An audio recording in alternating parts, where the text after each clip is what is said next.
This is Bible teacher Nelson Walters, and I've received dozens, if not hundreds, of questions of why we are now facing societal breakdowns in terms of LGBTQ rights and climate change. Why is our society shifting in these woke directions so rapidly? Why are governments and corporations going along with this? What's happening? In this video, we're going to discuss this in depth and what has been going on, and it's going to shock you because it is a religious change. These are new religions that are forming before our eyes, and these religions are state-sponsored, blending the power of law and religion, what the Constitution, of course, forbids, but they don't care about that. That's why you never hear the media call them religions, but they are. Millions of Americans who happened to go into a Target store in June were stunned because, regardless of whether they were shopping for furniture or sporting goods, millions of Americans found gay pride and transgender clothing displays. And these weren't aimed at adults, they were aimed at kids. This was Target's 2023 Pride collection, which even included onesies for infants with pro-gay and pro-trans slogans on them. Infants, of course, know nothing about such things. This wasn't some small retailer. This was Target, the massive chain with 2,000 stores across the whole country. You really don't get more mainstream than that. If you're interested in knowing a bit more about one of the main companies behind these products, you can click on their website, which I don't really recommend, and you will find all kinds of offerings that glorify Satan. Here are some of the top offerings. A heteronormality is a plague pin. A Satan respects pronouns pin. A Satan respects pronouns shirt. You'll notice they use the Baphomet and serpents in a lot of their designs. Baphomet, of course, is a symbol of Satan, and so is the serpent. The company's official comment on Satan is, quote, Satan is hope, compassion, equality, and love. So naturally, Satan respects pronouns. He loves all LGBT people. I, and this is the designer speaking, went with a variation of Baphomet for this design, who is a mixture of genders being ideas and existences. End of quote. The company is Ab Parian, whose name means ricochet in German. After the incredible ricochet backlash against this company, Target pulled their merchandise off the floor. Good. What was Target's explanation? The company said it was removing some Pride items because of, quote, threats against the company were impacting workers' safety and well-being. End of quote. Workers' safety? As if their workers were in danger? But of course, that's what they want us to think, because there'll soon be punishments for not going along with their agenda. But of course, it's not their workers that are in trouble or in danger. It's kids. It's children. And the impact is incredible. Look at the percentages of people in each generation calling themselves LGBTQ. 1% of what they call the silent generation, born back in the 40s. 2% of boomers. 4% of Gen X. 10% of millennials. 20% of Gen Z. And 40% of the youngest generation. If this continues, all the kids are going to be LGBTQ at some point. Another reason that Jesus has to come back first. So, why is this? Because it's becoming a religion to be part of the LGBTQ community. Because if that's the case, and it's a religion, what is wrong with baptizing others into it, they think? And the media and government are putting being gay on a pedestal. And my guess is that in the future with digital currency, they're going to make reparations to those who are gay, and they'll even pay you if you're gay. You just watch the numbers skyrocket then. People who aren't are certainly going to say they are to get that extra money. And you can expect judgments and violence with the power of government and media behind it to come against those who are opposed. And the goddess that they worship is Inanna, who was the goddess back in the Tower of Babel days in ancient Sumer. She was both male and female, and she had her priests undergo transformational surgeries back then, and they would cross-dress. So this stuff is as old as the Bible. But now it once again has the power of government behind it. But why? To explain this, we need to look at the second of the twin religions of our day, climate change. You may remember a writer named Michael Crichton. He was a novelist. He was a movie producer. Turned out a ton of top films and best-selling books, Andromeda Strain, Jurassic Park, etc. But he was also a political philosopher. 20 years ago, before he died, he warned us that climate activism was a religion, not a political movement, a religion. For urban atheists, for people who rejected every aspect of Christianity. And LGBTQ fits that category as well, by the way. And the Baphomet clothing line shows the source of these religions. Climate activists had, without saying so out loud, created a religion. All the features you would recognize in any conventional religion are there. They had their Eden, which would be the world before white people arrived. They had their original sin, because every religion has that. In their case, it would be the Industrial Revolution because of that original sin. They believe an end-time apocalypse is coming. Their end times, of course, is a climate catastrophe. And of course, a judgment is coming too, a judgment and imprisonment of everyone who doesn't renounce their energy sins and embrace climate activism. Religious beliefs are inherent in everyone. Everyone has them, even atheists. They may not worship God, but they're going to worship something. As church attendance and faith in Jesus nosedived in this country, the twin cults of climate change and LGBTQ have grown even stronger. Now, even the President of the United States is warning that the world is ending unless we pass the Green New Deal and legalize abortion till the moment of birth. Joe Biden says climate change will destroy the world. Quote, the single most existential threat to humanity we've ever faced, including nuclear weapons. It's code red, he said. Laws will soon enforce these twin state-sponsored religions. Merrick Garland, consistent with the president's executive orders on tackling climate crisis at home, said we are issuing a comprehensive environmental justice enforcement strategy. Communities of color, after all, and indigenous communities and low-income communities often bear the brunt of the harm caused by environmental crime, pollution, and climate change. End of quote. I guess climate change is racist.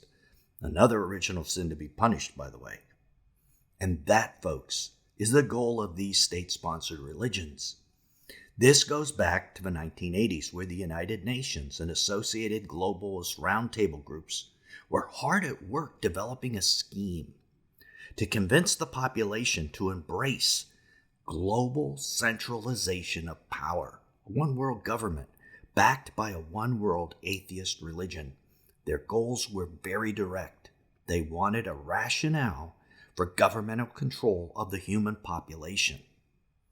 And here were the various types of control they were looking for. The power to control energy, the power to control or limit food production, the ability to micromanage individual lives in the name of some later defined greater good, a society in which the individual right to property is abandoned, a one-world economic system, a one-world currency, a one-world government managing a handful of separate regions. One of the most revealing quotes on the agenda comes from the Clinton administration. His Secretary of State, Strobe Talbot, who stated in Time magazine that in the next century, nations as we know it will be obsolete. All states will recognize a single global authority. National sovereignty wasn't such a great idea after all, end of quote. And nothing's changed. They are moving right along with their Great Reset and digital currency, aren't they? And the twin religions of climate change and LGBTQ are there to support this. This is incredibly important to understand that the ultimate goal of these religions is to support a one-world government and the formation of what the Bible calls Mystery Babylon in Revelation 17 and 18. And then, only after that, the Beast Empire will defeat Babylon and take over. So no wonder Satan is behind this. Mystery Babylon sets up the Beast Empire. And they decided long ago to do this through slow, incremental action. To understand how this works, here is a quote from the Council on Foreign Relations member Richard Gardner in an article in Foreign Affairs magazine, 1974. Quote, "In short, the House of World Order will have to be built from the bottom up rather than from the top down. It will look like a great, booming, buzzing confusion, to use William James's famous description of reality, but an end run around national sovereignty, ending it piece by piece, will accomplish much more than the old-fashioned frontal assault." End of quote. The Globalist Club of Rome specifically linked global warming to a one-world government in their book entitled The First Global Revolution. But even with incrementalism, they knew eventually the public was going to figure out the plan and seek to resist it as their freedoms are taken away. Establishing an empire is one thing, keeping it is another. How could the globalists come out of their authoritarian closet so we could see them for what they were, and that's happening now, by the way, eliminate individual freedoms and then rule the world without a rebellion that ultimately would destroy them? Religion was the answer, an atheistic religion. So the slaves in this empire would embrace their own slavery. The public would rather be made to view slavery as a matter of solemn duty and survival, not just for themselves, but for the entire species. That way, if anyone would rebel, they would be seen as a monster, and the hive mind would have them eliminated. In Revelation 18:24, we read about the coming Babylon. "And in her was found the blood of prophets and of saints, and of all who have been slain on the earth." So we got a big taste of all of this during the pandemic scare, in which a lot of us were told we needed to erase a majority of our human rights just so that everyone could survive. Luckily, a large enough group of people stood up, fought back against the ridiculous mandates and passports, and said that a much greater good agenda was at play than the globalists' plan, namely our freedoms. So, because that kind of failed, there is now a much larger greater good agenda at play, the one the globalists plan to exploit. There are climate crisis and the racism of being anti-gay, the twin religions. The Club of Rome continues their thoughts.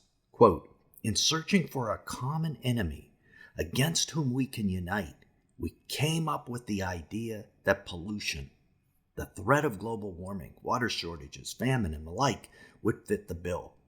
In their totality and their interactions, these phenomena do constitute a common threat, which must be confronted by everyone together. But in designing these dangers as the enemy, we fall into a trap, which we've already warned our readers about, namely mistaking symptoms for the cause. All these dangers are caused by humans. In human natural processes, the real enemy is humanity itself." End of quote. So by making humanity's very existence the great threat, the globalists intend to unify the public around the idea of keeping themselves and others in check and decreasing the population.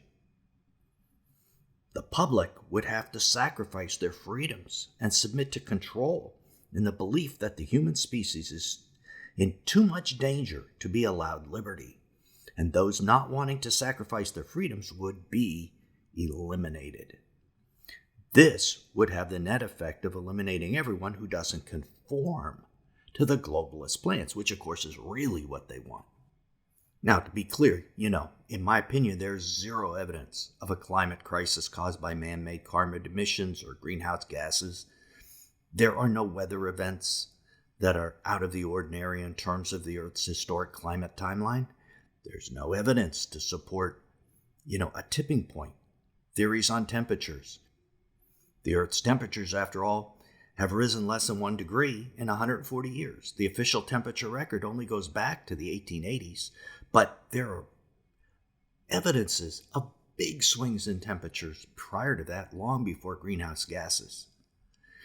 But that's what the UN and the government-funded climate scientists want to use as a reference point for their claims. They're just making stuff up. In the end, the climate agenda and LGBTQ, again, has nothing to do with social justice or environmentalism, and everything to do with economics and power. They are the religions being used to control you. And that's why they're state-supported and state-created religions. Now, you are probably interested in learning more about that Inanna character we talked about in the middle of the video, the goddess of the Tower of Babel days. She is the entity, in our opinion, behind Mystery Babylon. And a lot of what is quoted in the book of Revelation is about her.